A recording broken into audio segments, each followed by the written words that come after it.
Hey everybody, it is our last video blog. How did that happen so fast? I'm sitting in the dark. We lost power. So my iPad is currently charged and I'm going to get this done while I can. So bear with me. Okay, so in The Paradox of the Actor, chapter 18.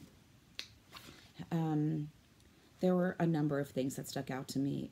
I think the biggest one was sort of hitting on the concept of the actor's dual consciousness.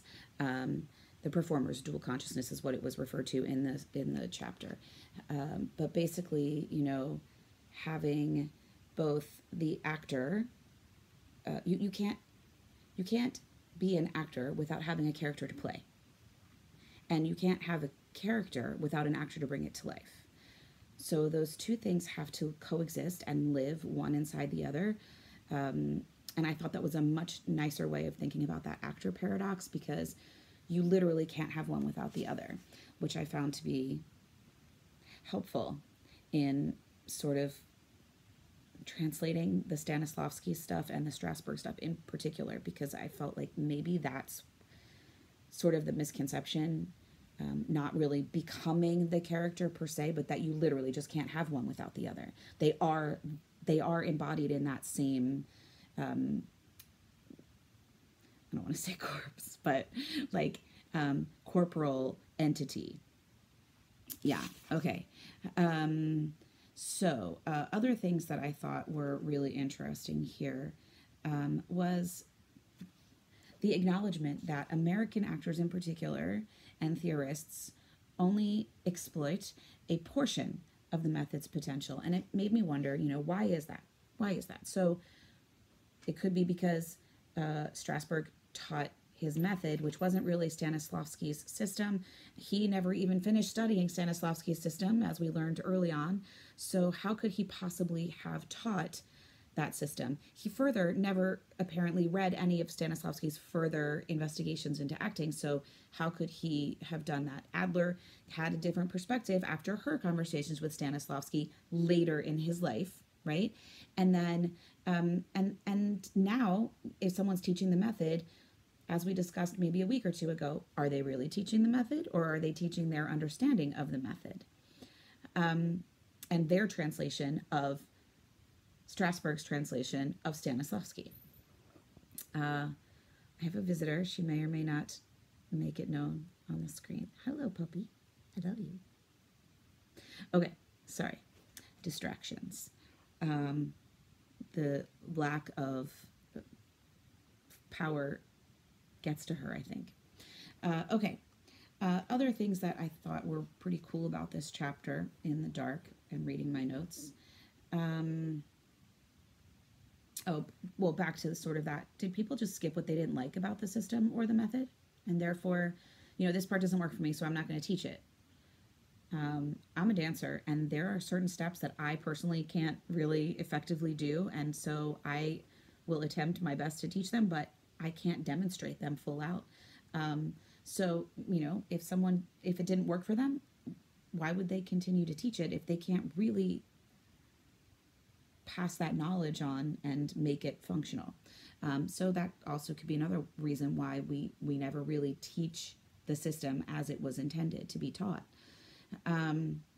or as it progressed, right? Okay, other things that I thought were really interesting. I was kind of blown away by the Ypsilon and Hadi methodology. I love theater for social change.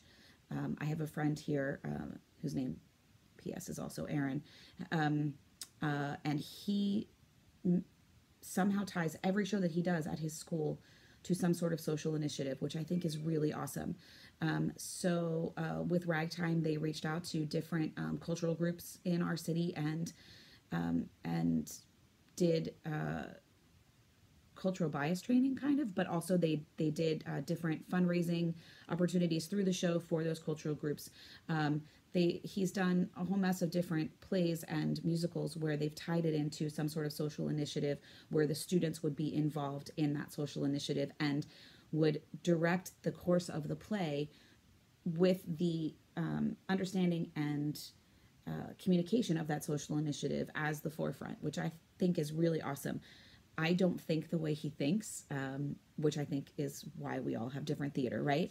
But reading about these different opportunities theatrically really made me think about what he does. And also, it also talked to me deeply about how these different actors can kind of approach these roles differently based on who they are in that role. It talks kind of about typecasting, but it is casting by type, but I think what really struck me was that you, as that type of person, you know, you also still have ways that you might react to things differently depending on what day that event comes at you, you know, what time of day that event comes at you. You might be more patient in the morning, or you might be completely out of patience at the end of the day. I'm talking to a bunch of teachers, right? So, you know, like if something is stressful at the end of the day, I'm done. I'm out of patience. Don't come at me then. And so even though I am my type, right, I react differently depending on the circumstance, given circumstance. So even though they're playing a type, that type has the opportunity to be different in every play and in every performance, right? Because that's what kind of is cool about these kinds of theater, where it's more audience involved and interactive, because that might take you down a different path. It's sort of like when we're teaching a classroom and a kid sort of tangents and it takes you on this whole different pathway that you weren't intending to teach that day, but the opportunity came up. That seems to be like how these theater experiences were, and that really I want to see them. I don't know if anybody does this kind of style of acting anywhere near us, but I'm going to do some YouTube research and see what, at least if I can find some videos or something of how some of this worked. I think that is really awesome. I want to see, oh yeah, I want to see this in action. That's what I wrote. I want to see it in action. Okay, so the other stuff that I thought was really impactful to me was back to the Hadi stuff and kind of playing the same type. On the flip side, does that ever become boring?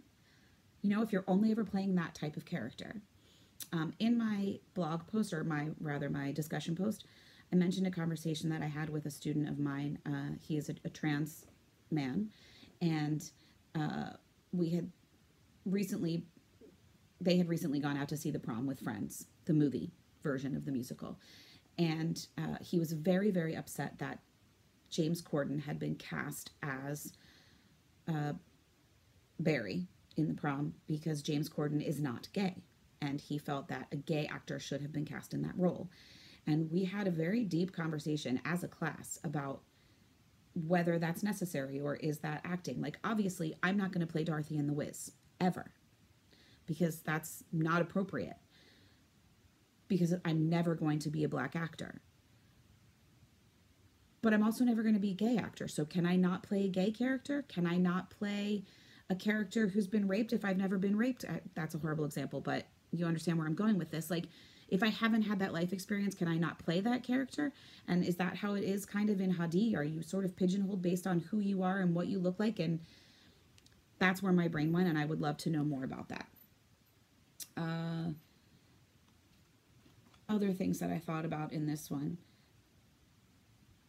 Avoids. Oh, so I found it really interesting. It said the Hadi actor is symbolizing the role and experience of the character rather than laminating the self to the character through identification, which allows the actor to remain the orientation point of the performance. So the actor is the driver, right, of the vehicle, which is the character. That in of itself, that sort of approach then avoids the whole sort of misconception of method acting, of losing yourself in the character, right? You're not losing yourself in the character. You're the driving force behind where the character is headed. you're in control of the car. You didn't design the car, but you're in control of it. That was my takeaway, and I hope that makes sense to someone other than myself, because I've been sitting in the dark for a while. The last thing that I really kind of wanted to speak to and point out was at the end of the chapter, Václav Havel says that grounding expression rigorously in one's own belief and self, or living within the truth, as humanity's revolt against an enforced position, is, on the contrary, an attempt to regain control over one's own sense of responsibility. In other words, it is clearly a moral act. That is so deep, I know, but also I love that concept, especially in terms of the political and theatrical social commentary that he was involved with to an extent, or at least, viewing. Really just, yeah. I think that's just really cool. I'm gonna end this with, I think that was really cool. Horrible, but I really liked this chapter. It was great having you all in class, even though we don't always see each other except for these videos, which I actually really appreciate, getting to see the faces behind the discussion posts.